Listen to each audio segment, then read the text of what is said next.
ça d'après toi. J'suis pas ta cata, dja dja, non. Y'a pas moyen, dja dja, ouais. En katana, baby, tu l'aides ça. Oh, dja dja. J'suis pas ta cata, dja dja, non. Y'a pas moyen, dja dja, ouais. En katana, baby, tu l'aides ça d'après toi. En katana, baby, tu l'aides ça. En katana. Il est entré dans mon cœur une part de bonheur dont je connais la cause.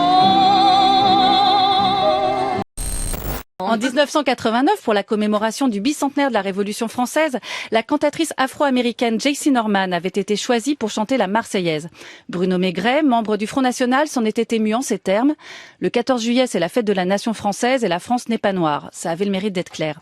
Alors sans doute Maigret et les anti-Nakamura ont-ils préféré la cérémonie d'ouverture de la Coupe du Monde de rugby en septembre dernier, avec Jean Dujardin, un béret sur la tête et une miche de pain sous le bras, accompagné d'un être étrange déguisé en coq gaulois.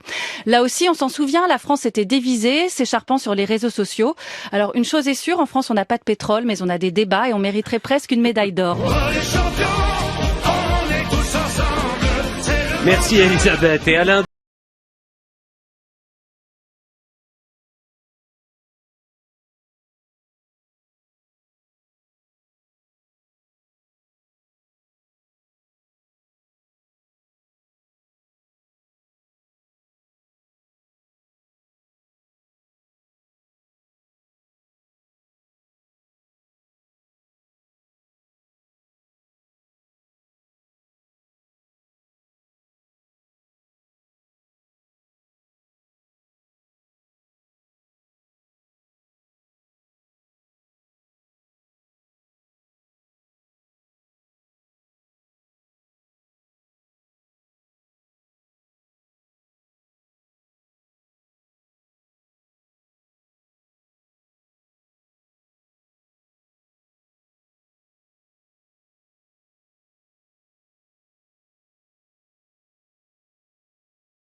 je suis très admiratif un peu de l'album La Solitude de Léo Ferré. Comment je vais dire, j'adore la musique de Nino Ferrer. J'adore la musique de, même si c'est un Belge, je pense qu'on le classifie dans la chanson française. J'adore la musique de Jacques Brel. J'adore aussi l'album là même de Charles Aznavour, là, Idiote je t'aime. Je crois que c'est un de mes albums préférés de Charles Aznavour. Et qu'est-ce que je pourrais encore parler de qui? Brigitte Fontaine, que ça soit comme à la radio ou comment ça s'appelle encore cet album-là que j'aime beaucoup de la Brigitte est folle, que tout le clan qu'elle avait avec Aris Kibeska. Je sais pas si on peut mettre ça aussi dans la chanson française parce qu'eux ils étaient un peu dans un registre très alternatif. Je peux parler encore de qui? Et pour moi Serge Gainsbourg qui paradoxalement est celui qui a le mieux synthétisé la qualité de la chanson française par le texte et la musicalité anglo-saxonne. C'est le gars qui a réussi à combiner les deux comme parfaitement. Et quand tu peux le voir déjà avec un chef-d'œuvre comme l'histoire de Melody Nelson, qui avait été, je pense, composé par Jean-Claude Vanille, dont j'avais fait même un sujet sur lui, sur l'album qu'il avait travaillé avec Mike Patton. Là, j'avais fait un sujet sur lui. Si vous ne l'avez pas vu, je vais vous mettre le truc en description. La chanson française, oui, oui, oui, j'aime la chanson française. Je suis pas ignorant par rapport à ça. Comme je vous l'ai dit, j'ai exploré la musique dans ses profondeurs et de tout genre et de tout peuple. Et j'ai compris ce qui est de la qualité ou pas. Ça, il n'y a pas de souci là-dedans. Maintenant, après avoir dit ça, le bashing que je vois sur Aya Nakamura parce qu'elle va interpréter Edith Piaf, mais c'est d'une connerie.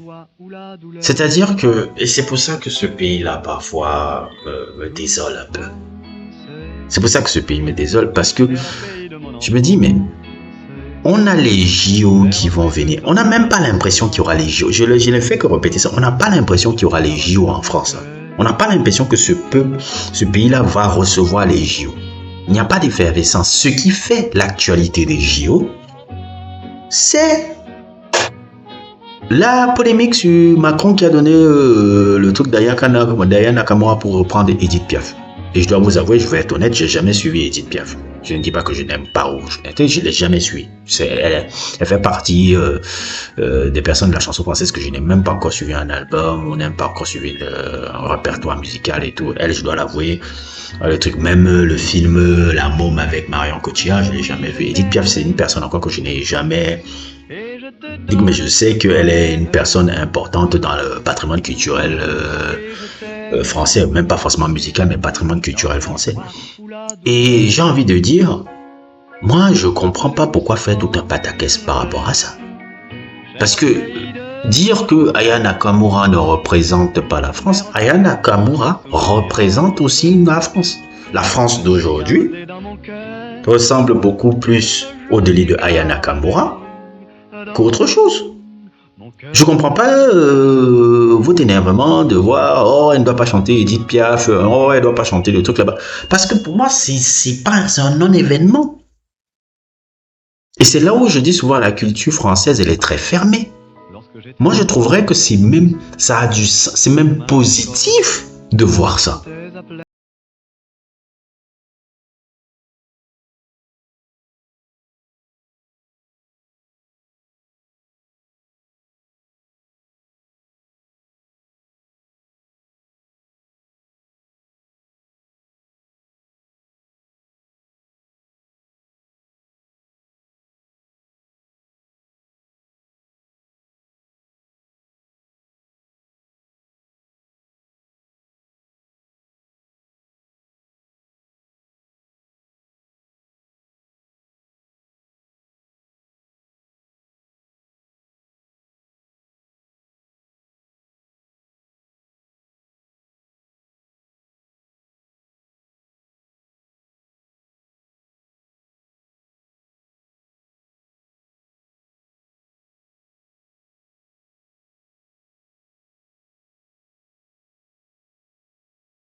de Ray Charles. Je crois que c'était America, je sais plus comment ça s'appelle, America I Change ou America My Love. Je vais montrer un peu le titre après. Où il reprenait cette musique-là, qui est une musique de Ray Charles. Et pourtant, c'est Post Malone qui le fait. Ces trucs-là où on voit des gens, comment on appelle ça un peu, de la nouvelle génération, reprendre des morceaux, des grands classiques de la musique américaine un peu haute et tout là-bas. Ça se fait tout le temps. Ça se fait tout le temps avec des artistes, même quand tu regardes, tu dis, mais c'est un truc là-bas. Je me rappelle, par exemple, bon, ça c'est hors même truc de représentation sportive, mais je me rappelle une fois, comment il s'appelle là, Beyoncé qui reprenait un peu la musique de, si je me trompe pas, elle reprenait la musique de Barbara Streisand là, Wish You Were et autres tout. C'était Beyoncé qui reprenait ça, une femme noire. Barbara Streisand, c'est une femme. Il n'y avait pas ce il n'y a pas ce truc-là qu'on voit en France où on dit non, ça ne représente pas, on reste dans un passisme.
Qui chante Edith Piaf, c'est mauvais.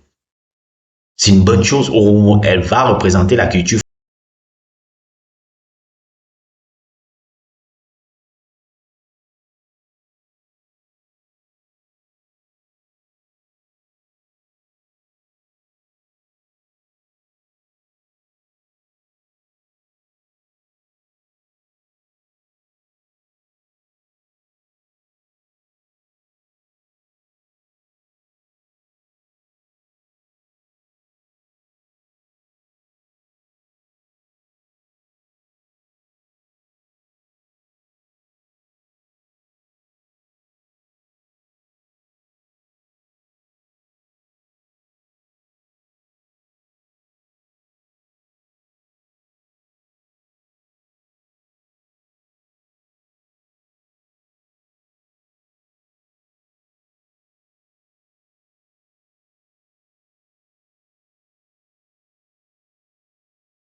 Ce n'est pas que le bon pain, les autres, vous avez aussi un passé colonial que vous devez assumer. Vous devez accepter aussi les gens qui représentent votre passé colonial. C'est-à-dire, c'est à un moment donné aussi un passé colonial qu'il y a dans ce pays. Vous devez accepter aussi les gens que vous avez utilisés pour qui est l'image de votre passé colonial. C'est comme ça qu'on avance. Les anglo-saxons, ils ont tout compris. Mais non, on est là dans du truc identité, l'assimilation. Bon, je ne veux pas parler de politique et de trucs sociétals, hein, mais l'assimilation. Mais c'est comme votre truc d'assimilation, là, c'est ridicule. C'est ridicule. Le truc, c'est pas l'assimilation, c'est de comment gagner, comment exploiter la culture, justement, du pays des peuples qu'on a colonisés. À notre avantage, c'est ce que les anglo-saxons, c'est ce que l'Angleterre fait, c'est ce que les anglo-saxons font. D'ailleurs même, je trouve que c'est même un peu, pour sortir un peu d'Aya Nakamura, je trouve que c'est même d'ailleurs un peu la réflexion qu'il y a eu un peu dans des pays dans le domaine un peu du rugby en France. Les formateurs de rugby en France ont commencé à réfléchir autrement au lieu de regarder que des gars qui venaient dans les régions provinciales un peu comme un peu Bayonne, Agen et autres et tout là-bas sur le rugby. Ils ont dit non, on va regarder aussi les gens de banlieue, soit la banlieue parisienne, soit la banlieue justement, au lieu de regarder les provinces, on regarde les banlieues aussi pour avoir des nouveaux profils de joueurs rugbyman. Et c'est ça, ça ressenti. C'est pour ça que le rugby français a un style totalement différent un peu en ce moment-là, qui est joué plaisant. C'est comme ça qu'on évolue, qu'on est un peu intelligent. Mais le problème un peu en France, on veut rester cadré sur ces trucs. On pense que c'est comme ça qu'on évolue au 21e siècle. Moi, je trouve que c'est dommage. Je suis pas fan d'Aya Nakamura, mais cette polémique-là, je pense que pour les JO, vous avez d'autres choses à parler que ça, là, franchement. Pour mes abonnés français qui sont là et qui écoutent, là, j'aime beaucoup la France Sud-Est, mais parfois c'est le truc qui me fait dicter là dans la culture un peu de ce pays, sans vouloir commencer à faire des insultes ou quelque chose comme ça. Bref, n'hésitez pas à liker, n'hésitez pas à vous abonner et à plus pour d'autres aventures.